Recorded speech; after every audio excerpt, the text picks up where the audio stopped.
We're hunting rabbits. Oh my god. I do look like I'm hunting rabbits.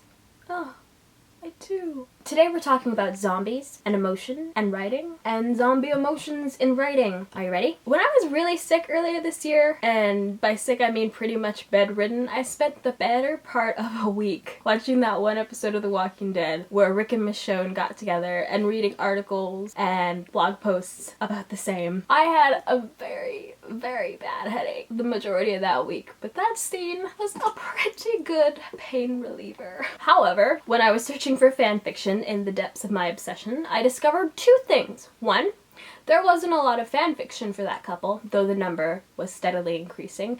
And two, the fan fiction that was there tended to be emotionally biased. What do I mean by that? Let's look at it this way. The main characters in this couple are a man who once tore out another guy's throat with his bare teeth, and a woman who just the week before had sliced through 1,000 zombies like a human lawnmower. Does it really make sense for these characters to put off serious, life-threatening problems to talk about their feelings? Unfortunately, no. This is not a complaint against fanfiction. In fact, I love fanfiction. I made a whole video on how much I love fanfiction. But it is an example of a problem that I don't hear talked about enough about writing, a problem I struggle with myself. How can you tell if the emotions in your story are yours or your characters? There are a lot of things to consider when writing a story.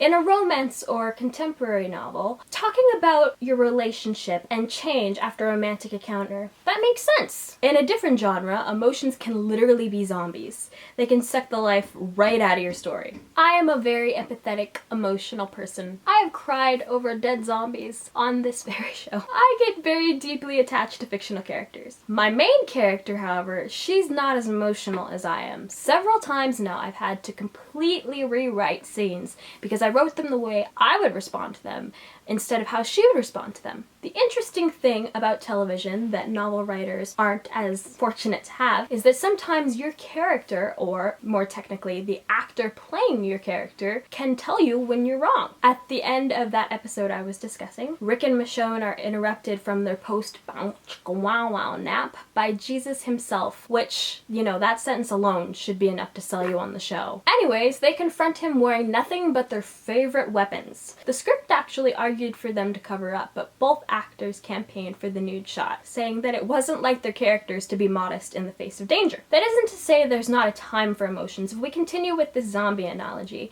you can use them as a sort of armor, like how Michonne used her dead ex-boyfriend as literal zombie repellent, but also as a metaphor for how she felt she deserved to be surrounded by monsters for letting her baby die. But when she couldn't afford to keep her zombie ex around anymore, she killed him, even though it would take much longer story-wise for her to see herself as anything other than a monster. That is an excellent use of emotion that fits both the character and the genre. It's very hard to separate yourself from your characters, especially because I would argue most writers write because of how they feel. It might hurt and frustrate you to see your characters suffer, but I promise they'll be better off for it. That ache will resonate in your readers. It will make them want to turn the page. So kill your emotional zombies, or your story will never make it out alive. Also, please pray for me because I'm not sure I'm going to survive the Walking Dead premiere. I feel like I'm going to cry myself into a dehydrated mummy. Please subscribe if you like fictional characters, zombified or not, and please join my newsletter if you like this vibe we've got going on here.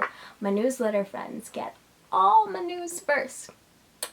So, I hope you have a great day, and I will see you next week. Yeah, well, yeah.